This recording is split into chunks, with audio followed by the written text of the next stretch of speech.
الساعة كانت 42 بعد نص الليل.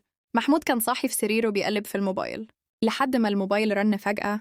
المتصل رقمه هو نفسه. فضل يبص على الشاشة، قلبه بيخبط بسرعة. افتكر إنها مزحة من صاحبه، لكن لما رد سمع صوته هو نفسه، نبرته بيقول ما تردش على المكالمة اللي جاية بعد دي مهما حصل. ثم الخط اتقفل. قعد يضحك بخوف ويقول أكيد في حد بيعمل فيا مقلب. لكن بعد دقيقتين بالظبط رن الموبايل تاني برقم مخفي، وبمجرد ما رفع السماعة سمع صوت تنفس ثقيل وصوت بيقول اتأخرت، المفروض تكون ميت دلوقتي. قلبه وقع. رمى الموبايل على السرير، لكن الشاشة فضلت منورة وفيها صورة هو نايم في السرير دلوقتي. في اللحظة دي إزاي الموبايل صوره من غير ما فيه كاميرا شغالة؟ اللمبة بدأت تنور وتطفي لوحدها، وسمع الصوت تاني من السماعة، بس المرة دي بيهمس جنبه في ودنه مباشرة.